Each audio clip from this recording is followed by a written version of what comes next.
Hello and welcome to this edition of Consider This. I'm your host, Charles Lake. And today I'm going to go through a little thing on why Dark Container got the New York City ban overturned.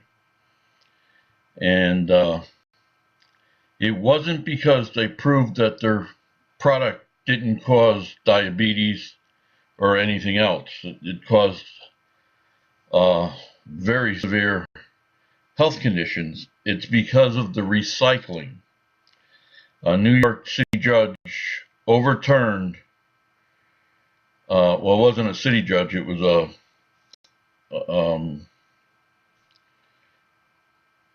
but New York City was overturned by a judge because of recycling. Recycling has come a long ways since the 2010, 2011. The foam can be recycled nowadays. You don't have to wash it or anything. They have a means, and we'll go into that in a little bit. And when I talk to these lawmakers and things in local, county, and state, and even federal, they're always saying, well, Dark Container got the ban overturned in New York City without looking up why it was overturned in New York City. And it makes them very anxious because they say, well, we can pass this and they'll just come in. But if you pass it on the fact that if you watch any of the shows from number 4 to number 12, you can see that there is enough evidence that shows that this product will cause health conditions because it's all over the place. It's not just this product. Styrene is everywhere. And the human body can only take so much before it starts having problems. And a lot of the problems come from this chemical, not this product, but this chemical, styrene, is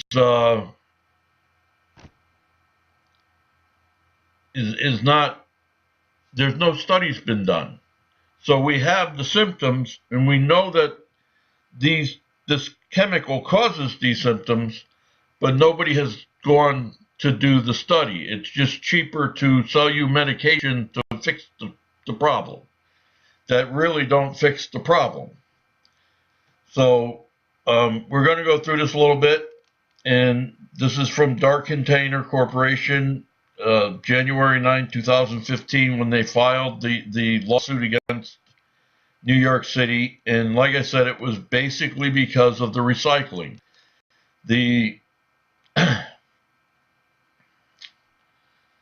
New York City said that it couldn't be recycled.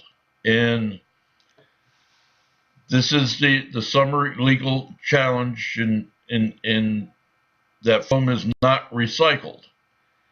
And so this just shows that it was overturned because New York City was not willing to recycle it.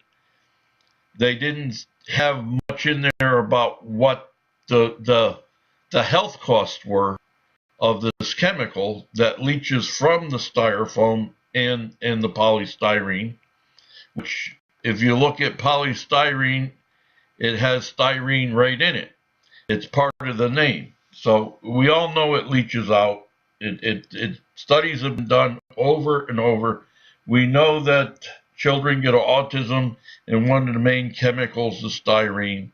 We know that when styrene is fed to mice and when people are breathing it and making things out of styrene, it causes diabetes. So and everything else that we've showed you in the past episodes confirmed.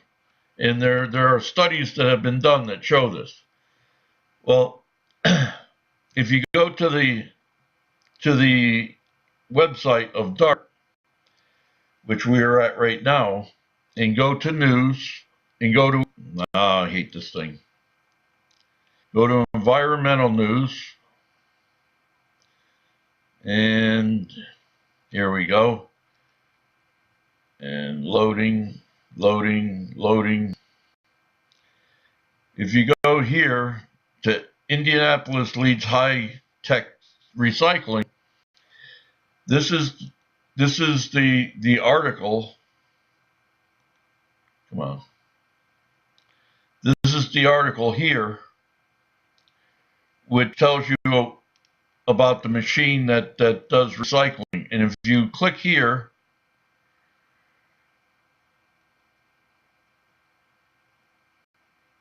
come on, click here, you'll come up into this article.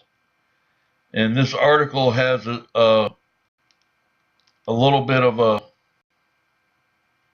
a show that goes on that tells you, and let me make it full screen, and we'll push the process of recycling left you scratching your head. What goes here, what goes there, where does that end up? One company in Indianapolis is making recycling easier by mixing the very things that we all painstakingly separate in our kitchens, in our garages every day, foam and plastic. This company now says, think of them as the same thing. One and the same. Right? That's right. They want you to think of them as the same thing because they are the same thing. Take a look. This one's puffed up with air. This one's a more rigid plastic. But truly, they're both polystyrene. And now they have a revolutionary machine that allows people at home to recycle these items together. So there's a better chance none of it ends up in a landfill. So, okay. So now they got the machine. If we continue with that, we will find that this machine costs $500,000. So that's very, I don't know about you, but that's quite a bit of money. However, they are picking up they're buying the two products from 65 cities in California and shipping them west to the Midwest to reduce the state's carbon footprint. So they're picking them up in 65 cities in California and bringing them to Indianapolis. And if we go to the map, it shows that it's just from Los Angeles to Indianapolis. And I figured that's about the easiest way you're going to go. It's 2,217 miles according to Google Maps. Okay? So you're paying a trucker to haul because styrofoam don't weigh anything and the plastic is pretty well light. It's not that heavy. You're figuring between 20,000 and 25,000 pounds per trailer to go to the 2,200 miles. And this machine processes 6,500 pounds per hour.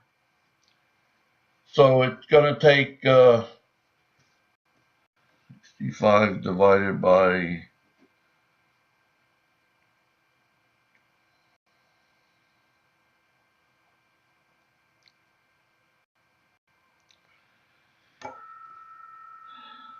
So you figure it's going to take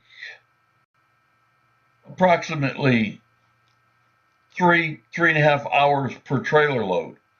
And if they're getting it from, they say 65 cities, and it's both the plastic, which also, if we listen to this a little further, this tells you that they process even more than. Get a tour of this new facility, making its official debut in Indianapolis in 2017.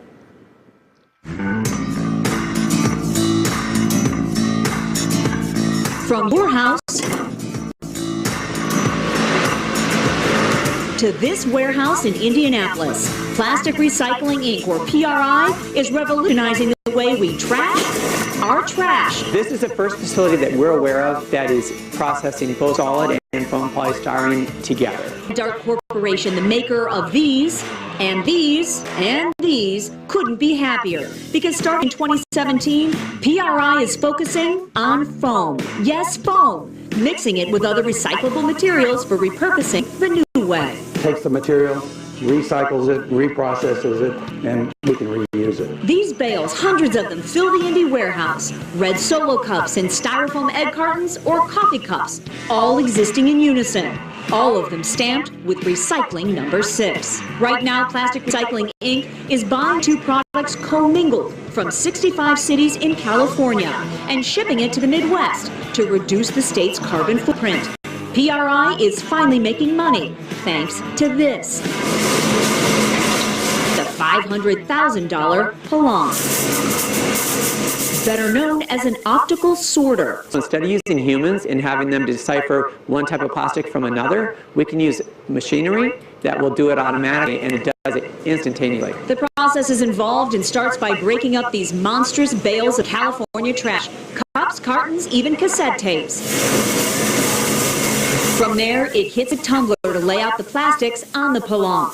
Then, near-infrared light further sorts the stuff.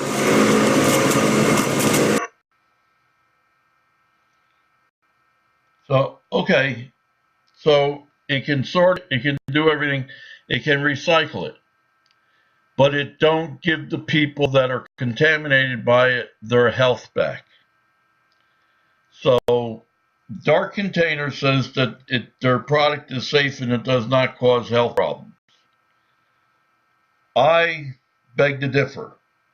I was a trucker. I unloaded styrofoam out of asbestos trailers, and I ended up with styrene and benzene poisoning from the styrofoam, according to my doctors. So the styrene that leaches out of it leaches into the air, and we're going to go more into this in the next episode. But that DART, when I was in Pittsfield, Mass, they said that I did not get sick from their product, which the polystyrene. They said that it had to be something else, but I hauled mostly that, and it's just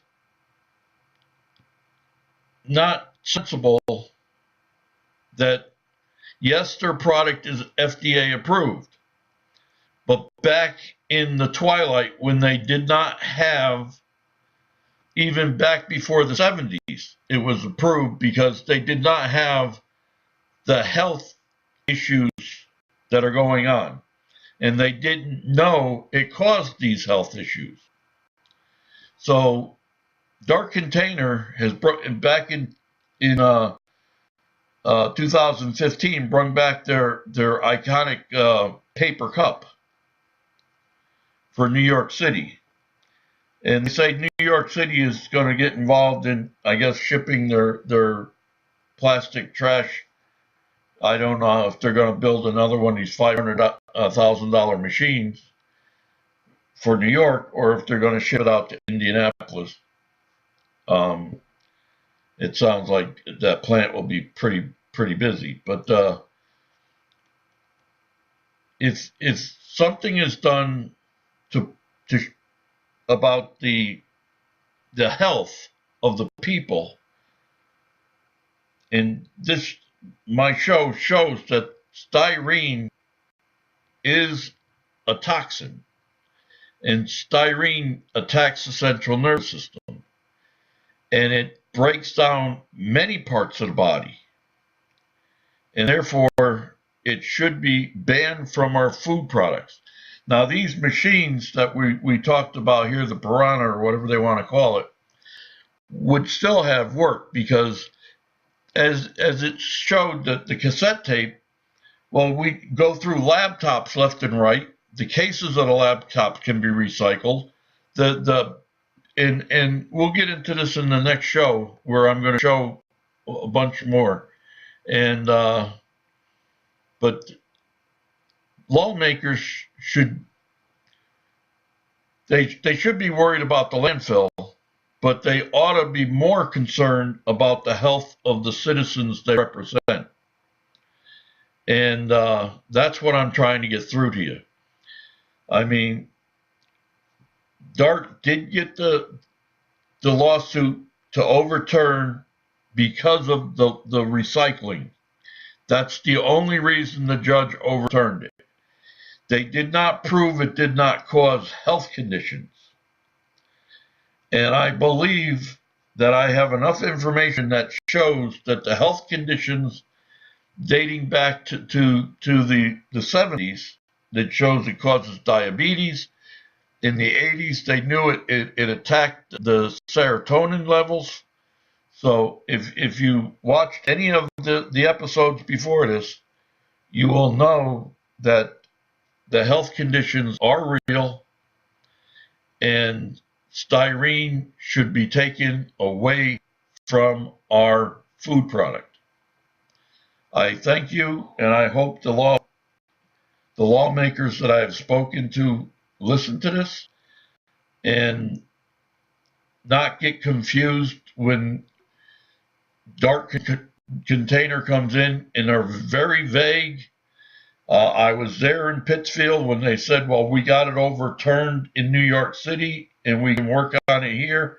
Well, if you go by the health condition part of it, it automatically takes care of the landfill part of it and the stuff floating around in the water in the oceans and everything like that.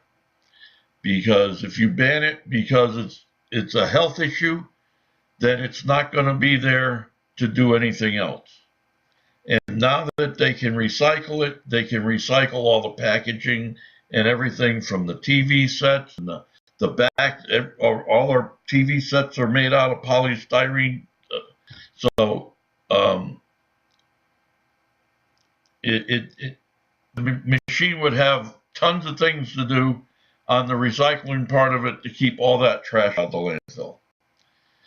I thank you very much. I hope that I got my point across. And if anybody'd like to get in hold of me, my email is on the show, and please contact me. Thank you and have a good day.